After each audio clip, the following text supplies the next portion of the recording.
महान वैराग्य से दृढ़ युक्त, बहुत सावधान, ऐसे लोगों से दूर रहे, ऐसी क्रियाओं से दूर रहे, ऐसे कभी ना करे। शरीर में ये जो सांसारिक सुगंधित लेप हैं, इनके लगाने से रजोगुण बढ़ता है। रजोगुण से रागात्मक काम उत्पन्न होता है, काम भ्रष्ट करता है, न कि भगवत स्वरूप प्रदान करता है। ये सहचरी बपू, गोपी बपू या सखा बपू, ये कोई ब्रह्मा के द्वारा रचे हुए बपू नहीं है। ये सच्चिदानंद भगवान प्रदत्त, भगवत प्रदत्त बपू हैं। जो भगवान का बपू वही सहचरी का बपू है, जो भगवान का बपू वही सखा का बपू है, जो भगवान का बपू वही गोपी का बपू है। समझो, बपू माने ये अंग। ये बहुत बड़े आगे की चीज है, माधुर्य और श्रृंगार। परंतु आजकल कोई वास्तविकता तो समझ नहीं रहा कि जब जीव का जीवत्व मिट जाता है तब भाव देह की प्राप्ति होती है, जिसमें न स्त्री है, न पुरुष है, न पंचभूत है, न ब्रह्मा के द्वारा रचा हुआ कुछ है। ये जड़ बुद्धि रखने वाले, शरीर को प्रीतम मानने वाले सच्चिदानंद को प्रीतम कैसे मान सकते हैं? इसलिए प्रार्थना है कभी ऐसा संग न करें भूल से। एक सखी कहत गात, सेवक जी महाराज ने भी कहा है, जो नाना प्रकार की वासनाओं में ऐसे खेल खेलते, बहुत दूरी, बहुत दूरी। प्रीतम बुद्धि शरीर में बिल्कुल नहीं, दूर भाव। ये उन वैरागियों का है जो तीनों शरीर से वैरागी, स्थूल सूक्ष्म कारण। आप नागरीदास जी का अष्टक पढ़ के देखना, लिखा है ये परमहंसों का रस है, एकांतिक जिनका परमहंस स्वरूप। हंस ही नहीं, परमहंस स्वरूप, वो इस रस का। एक लंगोटी लगी नागरीदास जी के, 7-7 8-8 दिन लीला चिंतन में डूबे, वो सहचरी बपू। शरीर में एक लंगोटी है, पूरे में रज लगी हुई, वो सहचरी बपू नहीं, ऐसा नहीं।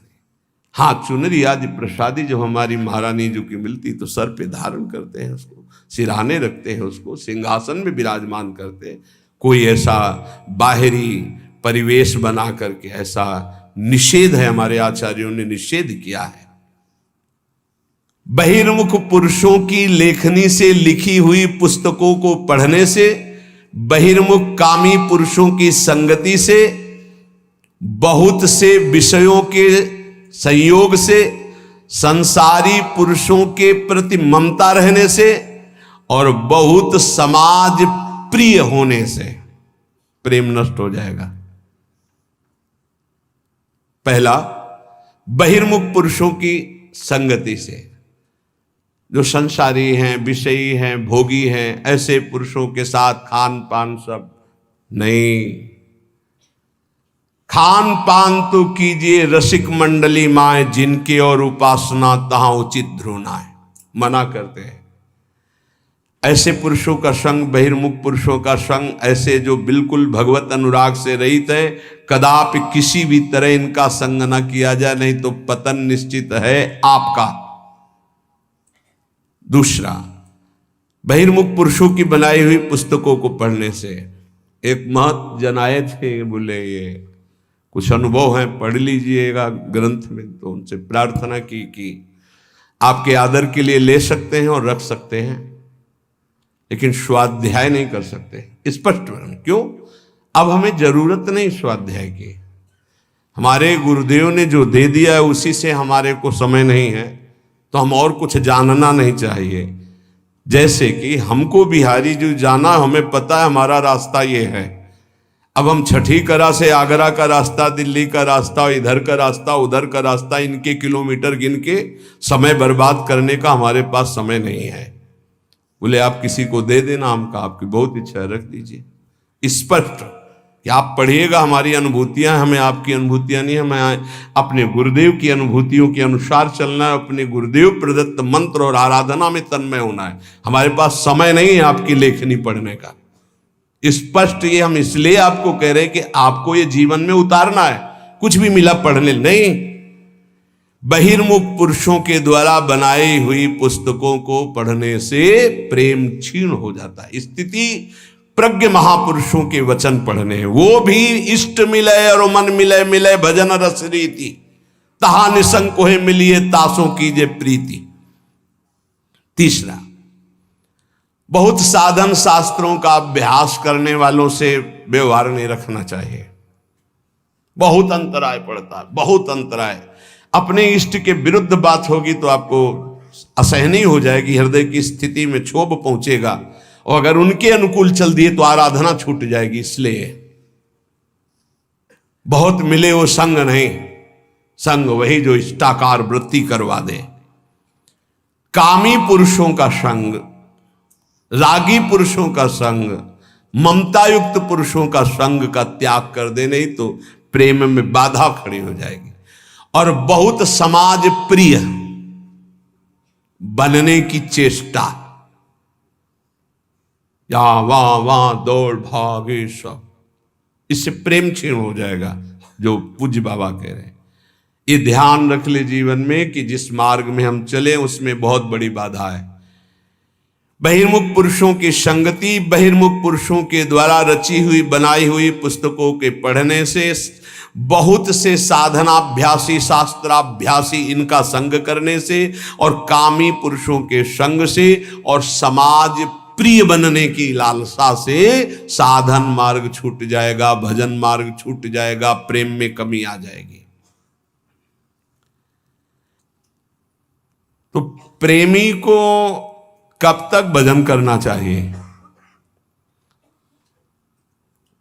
जब तक पांच भौतिक शरीर छूट न जाए तब तक। चाहे वो स्मृति में तन्मय होकर छूट रहा है, देह भाव विस्मृत, या वास्तविक मृत्यु आ गई है, तब तक। सोने से लेकर मरने तक, अब सो गए, मूर्छित हो गए, मर गए, उसकी बात अलग है, लेकिन इसके अलावा जितनी चेतना है उसमें नाम नहीं छूट सकता, भजन नहीं छूट सकता। कारण कि विषयाशक्ति भजनानंदी में रहती नहीं, उसका भजन स्वाभाविक जैसे मशीन कर रही हो ऐसे हृदय में होता है। गाढ़ अनुराग से ध्येय का कभी विस्मरण होता नहीं, विषयों में अनुराग होता नहीं। कागज के घोड़े पर कौन सवारी करके यात्रा करना चाहेगा? जो बालक होगा, अज्ञानी होगा। ऐसे ही ब्रह्मा के रचे हुए सब कागज के घोड़े हैं, मायाकृत। प्रेमी जन इनका आदर नहीं करते, इसलिए उनका निरंतर भगवदाकार ध्यान सच्चिदानंद में रहता है। पर यह ध्यान रहे कि जब तक शरीर का ध्यान है और जब तक शरीर जिंदा है तब तक भजन न छूटने पावे, नहीं तो माया का प्रवेश हो जाएगा। अंतिम श्वास तक निरंतर भजन तो प्रेमी अपने प्रेमास्पद प्रभु को प्राप्त कर लेता है। नियम ये कि जीते जी चाहे सिद्ध ही हो जाए तो उनका स्वाभाविक भजन होता है, और साधक का तो यही प्राण है भजन। अपने जीवन को भगवत चरणारविंद में अर्पित करके निरंतर नाम जप का ऐसा अभ्यास करो, कोई वस्तु व्यक्ति स्थान तुम्हारे नाम जप को छुटा ना पावे, भारी से भारी संपत्ति या विपत्ति भजन को रोक ना पावे। यही साधना है। आप लोग बड़े भाग्यशाली हैं जो पूर्ण संसार का त्याग करके श्रीधाम वृंदावन का आश्रय लेकर प्रिया प्रीतम की प्राप्ति के लिए। इसलिए दो प्रार्थनाएं, सेवा शरीर से निरंतर जो भी हो रही है वो प्रभु को अर्पित करते हुए, और अंदर से निरंतर भजन करते हुए। हमारा सोना निरंतर, हमारा शयन भी सेवा है, क्योंकि वो ब्रजवासियों की टूक से ही होता था। एक शरीर में लंगोटी और जो त्याग दिए गए हैं ऐसे वस्त्रों का संग्रह करके ग्रंथि लगाकर या शिल करके और उसको शरीर में धारण करना। जरत कंथा में काम दधदपि च कौपी न मनुष्यम। एकमात्र उन पुराने कपड़ों की कंथा जो जोड़कर बनाई गई और कौपीनवंता खलु भाग्यवंता, भगवान शंकराचार्य जी ने भी कहा है। एक कौपीन केवल शरीर, कौपीनवंता खलु भाग्य, दिखावे के लिए ना करे, प्रार्थना करते हैं, क्योंकि वैराग्य की बात सुन करके तत्काल वैराग्य धारण करना और फिर 4 दिन के बाद बदल जाना, ये ठीक नहीं होता। बहुत सोच समझ करके एक रहनी पकड़े, जो गुरु प्रदत्त रहनी है वैसे ही आजीवन निर्वाह करे। अगर एक रहने में नहीं रहोगे तो स्थिति नहीं आएगी। कभी सब कपड़े उतार दिए, कभी ऐसा पहन लिया, कभी टाट लगा लिया, कभी लंगोटी केवल है, कभी ये सब नहीं। एक रहनी गुरु प्रदत्त, गुरु ने आपको क्या दिया वैसे ही। जैसे एक रहनी में हमने देखा है बड़े महापुरुषों को। स्वामी श्री अनंग बोधाश्रम जी महाराज का सन्यास हुआ, तो सन्यास होता है दिगंबर करके, कोई वस्त्र शरीर में नहीं। गंगा जी में इतना बड़ा ही करुण प्रसंग होता है उस समय, इतना गंगा जी में खड़े करके गुरु पूछते हैं तुम्हारा कौन, ऐसे वो खड़ा होता है सन्यास, नारायण के सिवा कोई नहीं। 3 बार नारायण के सिवा कोई नहीं। फिर धिक्कार है यदि नारायण के सिवा किसी को स्वीकार करे। जब 1, 2, 3 बार गुरु के सामने कह दिया भगवान के सिवा कोई नहीं, निकलो बाहर। फिर उनको सन्यास पद्धति, फिर कहते हैं कौपीन। तो उनका गुरु जी एक बार उतरा दिया आपने, अपनी वैष्णव पद्धति में ऐसा नहीं, सन्यास पद्धति में। तो उनका लोक व्यवहार के, वो लोक कहाँ रह गया प्रभु? आपने जब कहा नारायण के सिवा कोई नहीं, तो अब मेरा लोक खत्म हो चुका है। ठीक है, तो चलो आश्रम। प्रभु आश्रम कैसा? सन्यास जब दे दिया तो जहां दिया यहीं आजीवन निर्वाह करूंगा। तो गंगा की रेती में आजीवन स्वामी अनंग बोधाश्रम जी, आजीवन वैसे ही दिगंबर, प्रकृति का सीधा वार सहना। गंगा जी बढ़ रही तो ऊपर रेती में, गंगा जी घट रही तो रेती में, बस ना बोलना ना मांगना। धन्य है ऐसे महापुरुषों का जीवन। बड़ी अद्भुत प्रभाव शक्ति जागृत हो गई थी। धर्म सम्राट करपात्री जी आदि साष्टांग दंडवत करते थे जाके। एक रहने देखिए, श्री सुरेशानंद जी महाराज, तरी गंगा किनारे पड़ता है, दिगंबर, माताएं बहनें आ गई, एक वस्त्र से ऐसे डाल लिया, वो इतना ढक गया, बस वही चला आजीवन। एक रहनी, संतों की एक रहनी होती है। जो वस्त्र गुरु प्रदत्त है धारण कर लिया, आजीवन वैसे ही। ये नहीं कि आज सुना तो सब फेंक दिया और वो शुरू किया, 4 दिन बाद फिर वृत्ति बदली तो फिर आ गए। ऐसे नहीं चला जाता परमा। ये मरकट वैराग्य कहते हैं। वैराग्य को धैर्य पूर्वक गुरुजनों के आदेशानुसार धारण किया जाता है और उसी पद्धति से चला जाता है। गुरु जी का अनुकरण भी नहीं किया जाता है, उनकी आज्ञा का पालन किया जाता है। गुरु जी ने जो दिया, लाल वस्त्र थे उतरे, और जो दिया वो मार्किन लाल थी, ऊपर की मार्किन लाल गेरुआ, फिर सफेद कर दिया, और ये पीला आजीवन उसी का, उसमें कोई परिवर्तन नहीं। गुरुजी नीला पहने, काला पहने, पीला पहने, सब फेंक दें, हमें आदेश क्या करेंगे?